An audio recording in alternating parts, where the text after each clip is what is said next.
talk for just a few minutes. One of the real things that work in this meditation class is consistency of doing it. I don't ask for a lot of people's time. Maybe it's 4 hours a week, 4.5 hours a week. But in those 4.5 hours, the consistency of doing it benefits people in a really deep way because understand we have to recondition our inner lives to truly get used to doing deep spiritual practice. And the consistency of effort is part of it. Making a commitment to doing something that helps you to grow spiritually. I know people have lives beside this, and that's okay. I have no problems with that. But in one's life, I used to tell a story that years ago when I met Rudy and I started studying in his classes, they became so important to me that, the way I used to earn a living was, I used to work in bars and restaurants, and as a young kid, I was, 20, 22, 4 years old, and you never would go to a place to work where they let you work your hours. They would, oh, well, here's the schedule and you want it, you got a job. And I remember my need to be with Rudy was so strong. I went into this restaurant and I said, I need a job. And yeah, we have an opening. And the guy said to me, what hours do you want to work? I couldn't believe my ears because I knew how profoundly my need was to go to Rudy's classes. And it's like the universe heard it. And I said, well, he said, fine, we'll fit you in the schedule on those days. And it left every one of Rudy's classes open for me so that I could attend them. And one might say this is accidental, but it's really not accidental. Understand? It's like, the Red Sea parts when your need is deep enough to get out of slavery, And we as people have to have a need like that to do what works for us.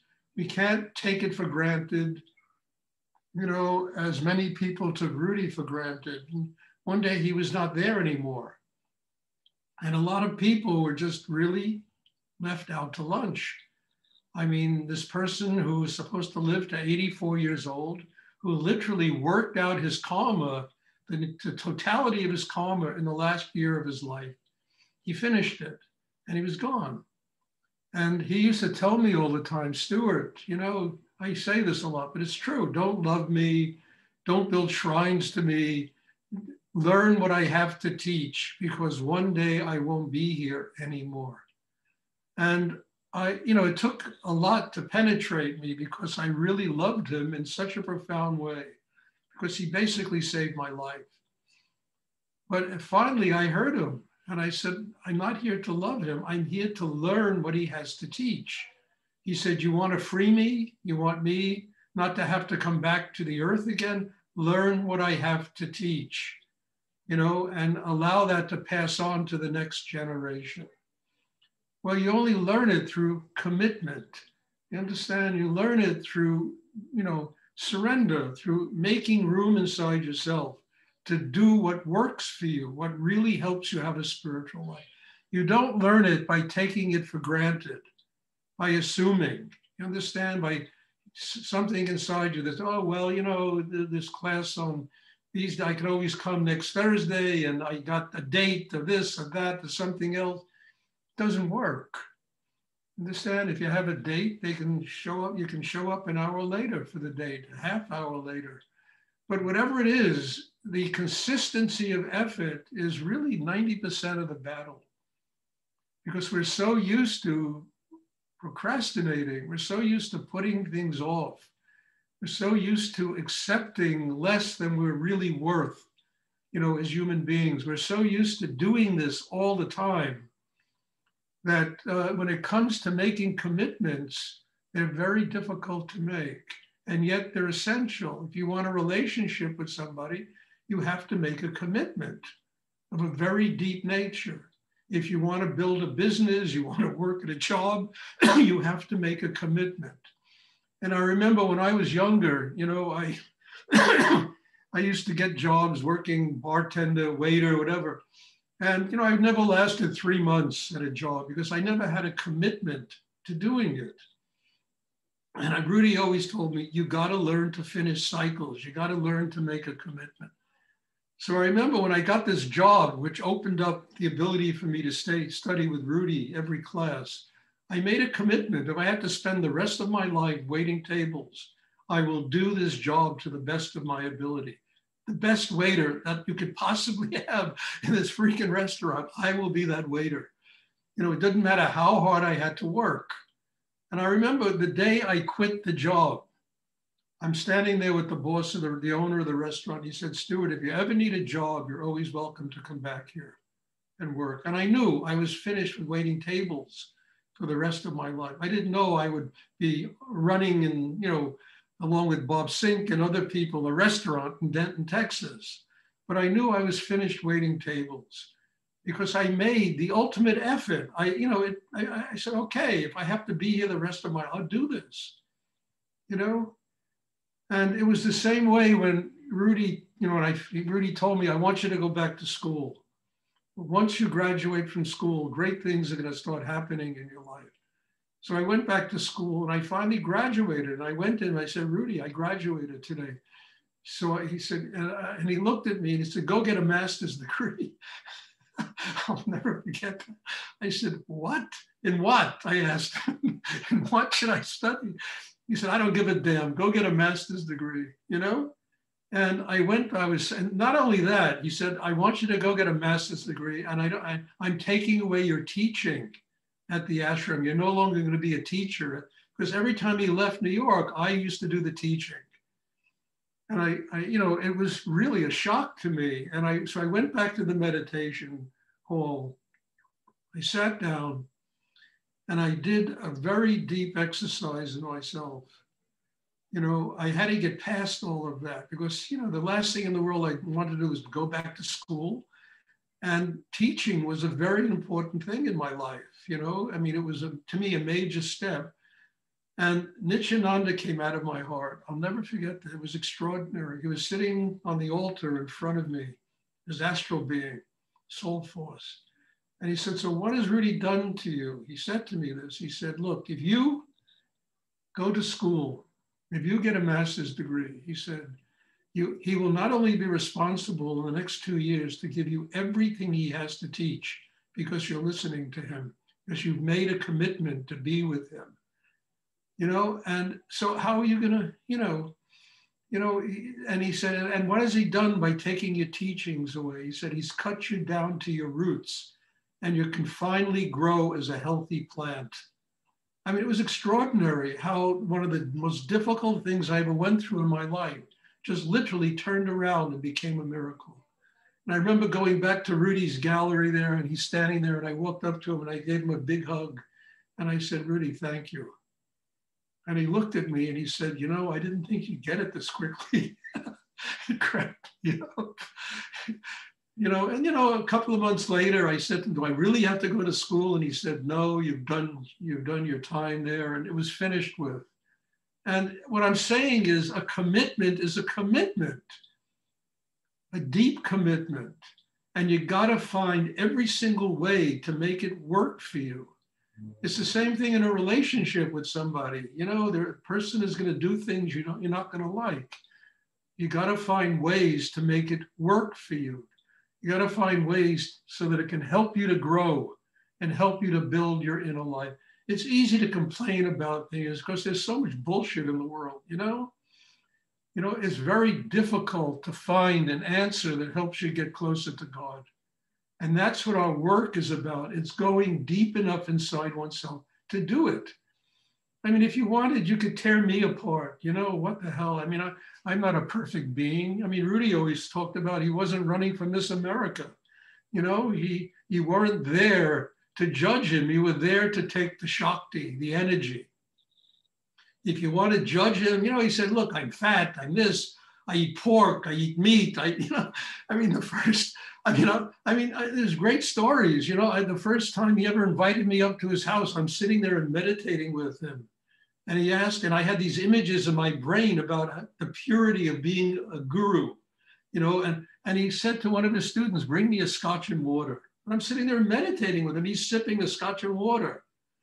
And I really had, it just shocked me. It shocked me into a different level of belief, of really what I was there to do and what a teacher was. I never saw him drink again in the 6 years I was with him. But it certainly freed me of all preconceptions about what a guru is supposed to be and made me understand I was there for only one reason, not to judge, not to know better, I was there to learn how to absorb and take the Shakti of what he was transmitting to me. So I'm sharing this with you all because we all get into our heads and we all are looking for some kind of perfection in life, and there is no perfection. If God is perfect, the rest of us are just ingredients in a big bouillabaisse, we really have to learn how to understand why we go someplace and what's the best we can do when we get there. And how if we start judging and having opinions, and it destroys any possibility of growth. But if you say, I'm there to get the Shakti, I'm not there to judge. I am there to open and receive the energy that's being given, because that's the fuel. That's what's going to help me have a spiritual life. So what I'm trying to say is consistency of effort is essential. And I get a little tired of it. I'm in every class, I really am. I am in every class. And I see, well, I come on a Monday, but I don't come on a Wednesday. And I tell you, frankly, when people don't come for a week or two, I just take their name off my mailing list, because there's nothing I can teach them unless there really is some kind of consistency. And I'm not interested. At this point in my life, I really want students that I can teach. Look, what do I got? Another 10 years, 15 years maximum. I want to train people so they can really do this work and they can really learn the real essence of what Rudy's meditation practice is all about. To give it away, because what am I going to do? Take it with me? You can't take it with you. So I have to give it away, but I can't give it away unless people make a consistency of effort to receive it. And I don't ask for much. What is this? It's like ridiculous. To study with Rudy, you had to scrape fire escapes and clean lofts and cook for 20 people. I used to cook breakfast for 20 people every day, every morning. It was unbelievable, the stuff you had to do. And here, all I ask people, come to meditation, maybe make a $5 contribution, And when I think about a $5 contribution for one of these classes, which are like priceless, it's almost ridiculous, It's like a ridiculous thing to ask from people. So let's try and really do inner work, and let's make a consistency of effort, because with this coronavirus thing, consistency of effort is essential, because, there's no meditation, so there's no way people can even get together today without getting each other sick. So please understand how consistency is essential. And yeah, if you have to miss a class, it's all right, but there has to be a consistency of effort. Otherwise, this is not going to work. It's too difficult to do this if you do it in a half-assed way. It's too deep, it's too opening, it requires going to places in yourself that most people really don't want to go, to open and release that energy that's been, part of, that's been pent up there, for lifetimes sometimes, To get free of yourself is probably the single most difficult thing a human being can do on the planet Earth. And you don't get free of yourself by procrastination. You get free of yourself by truly learning how to use this meditation technique. It's to just go deep enough to do it inside. And that requires a consistency of effort. Procrastination doesn't work. And yet all of us We live that way. You understand? We put everything off. We think everybody dies but us, you know? And one day we all go and, you know, and then, okay, we come back, we got to do it all over again. You know, not all, you bring what you have, but you do it again. And you got to go through all these rounds of suffering and pain and difficulty and nonsense that people have to deal with in their lifetime. So please, everyone, try and really work really deep inside and try to, in this class, to make that kind of commitment. You know, really, because I don't know what else works. You know, I mean, I've written a lot of books in my life, and the only reason they got written and published and everything was the commitment I made to doing them. Some of them took 25 years to write, 20 years to write. A commitment like that is unbelievable. You know, but that's how they got written, the books that I've written. So anything that has value in life requires commitment. What has no value, you know, all right, you can put off, go to the movie, and also the movies today are so terrible. You know, it's easy not to go to them, you know. I mean, you don't have a lot of My Fair Ladies being made today, you know, really beautiful movies and wonderful music and acting and, you know, elegance and, you know, so we can put off all those things and we can do things that really help us to grow and really help us to tap the deepest level of what it means to be a human being living on this planet. So we'll have a meditation class, and afterwards, if anyone has a question, I'll be happy to try and answer it. And God bless you all for being here and for, you know, allowing me to do this. And also, as I say, I talk and I listen to a lot of this because it also teaches me as well as hopefully all of you. So bless you all, and let's have a meditation. And if you have any questions afterwards, I'll be happy to try and answer them. Question.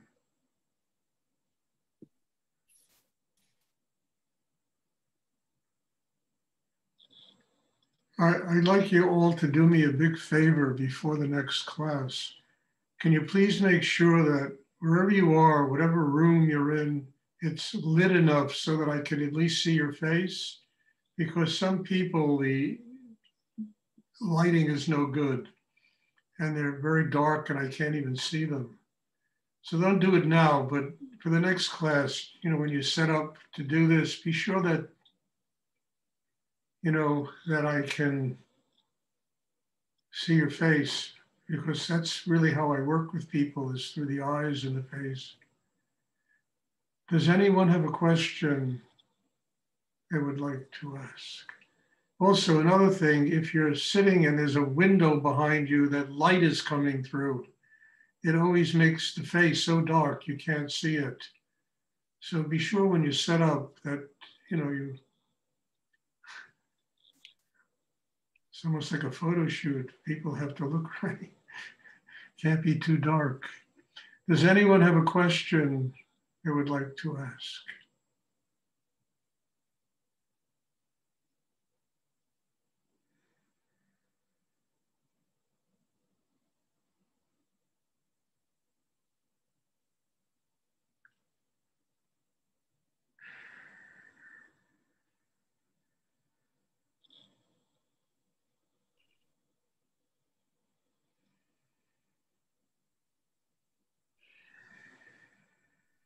I have a question, Stuart.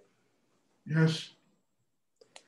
When you told the lesson of Rudy asking you so much of you to go to get a master's, and you had to say yes, is the lesson from that it's the intention to sacrifice no matter what? No, the lesson from that is don't answer until you have an answer. I didn't say yes. I just didn't answer. I went, I sat down, I worked very deeply on myself. I worked to the point where Nityananda came right out of my heart and gave me a real answer for him. You know, it's not to have an immediate opinion, it's to allow it to go so deep in yourself that you get a real answer. And what, to me, a real answer isn't whether you're right or wrong, or you like it or you don't like it. Does it help you grow spiritually? That became an answer for me. Yes, if I go get a master's degree and Rudy asks me to do that, he will be responsible to be my teacher and to teach me everything possible for the next 2 years. That was more important to me than what I wanted. And I, trust me, I was never a big fan of school, universities. I couldn't stand it, you know, but he made me do it. And I learned so much by going through that about how to finish cycles, where to go to get real answers, not in my head, what I like or I don't like. You know, I mean, that to me was more important than, well, Rudy, I'm not going to do that. I don't want to do that. The answer was so extraordinary that it really gave me a spurt in my growth that made it possible for me to do what I'm doing today. I've had a lot of answers like that in my life. I mean, I had with Muktananda the same thing. Where, when are you coming to Ganesh Puri? When are you coming to Ganesh Puri? You know? And finally, I had to give him an answer. I had no answer. And I sat and Nityananda came again. He always comes in the nick of time. You know, you'll go to Ganesh Puri when Rudy sends you to Ganesh Puri. Telling Muktananda that he was not my teacher. Rudy was my teacher. Well, I watched Muktananda ripping apart Rudy's ashram, taking all his students. So it was unbelievable what was going on. And I said, you're not my teacher. I did it in a very political way, a spiritually political way, but it was a real answer, you know? And even Muktananda recognized, he gave me a long, beautiful orange silk robe after that class and said, you will be a great teacher someday. He told me this, Muktananda. So it's not what I like or don't like. Yeah, I would have loved to go to Ganesh Puri, you know? It was exotic, it's India, it's, you know, Guru is inviting you. But I needed a real answer, something that enabled me to grow because of the answer, not what I liked or I didn't like.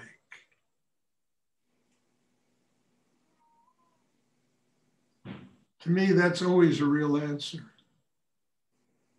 And then you don't have to defend yourself. It's God talking through you, you know, hey, you know.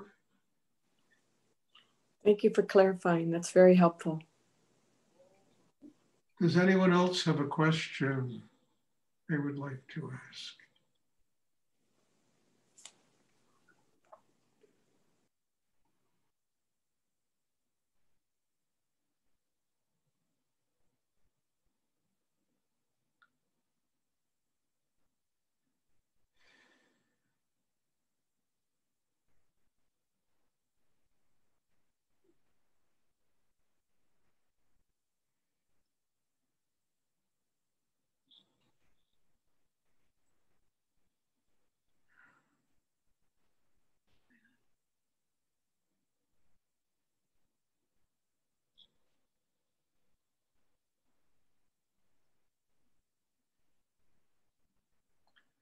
Okay, if there are no more questions, there'll be class tomorrow evening. I'm hoping that you will come. And thank you for being here. God bless you. If you want to hear any of these talks I give, you know, they're being uploaded. I think it's uploaded on Facebook. They're being uploaded on, YouTube. And you can hear, there must be 20 or 30 talks already on those two different venues. So if you're interested in listening to these things again, or if you've had enough just once, either way, it's all right. But they're there. And another thing that is very nice that's happening is on the 19th of next month, February, I'm going to have books in Portuguese published in Brazil. I think it's wonderful, you know. Yeah, they're coming out on the 19th of next month. You got a commitment from a printer and paid them some money, and they're going to do it. And they're printing a very nice quality book. It's very good. You know, I have to thank, you know, Daniel, who did an extraordinary job of translating the book, and Bob Sink, who always does an incredible job of designing the book, the interior, and Ana Pinto, who did an incredible job of doing the covers for my books. She does all my books. I call her my cover girl. You know, she's really incredible. And the book covers she makes. And, you know, it's very good. And other people who, Marcia, who's literally set up a publishing company in Brazil so we could publish this book. I mean, it's wonderful. People contribute, you know, and hopefully the book will help people. Fernando Pinto is going to do an audible version of it, which I think is really exciting. You know, it's wonderful, you know, when things like that happen. Warms my heart. Okay, does anyone else have a question they would like to ask?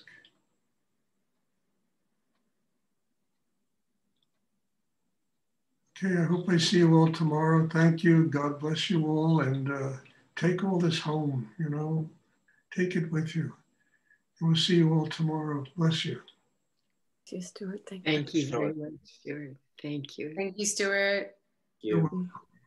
Beautiful.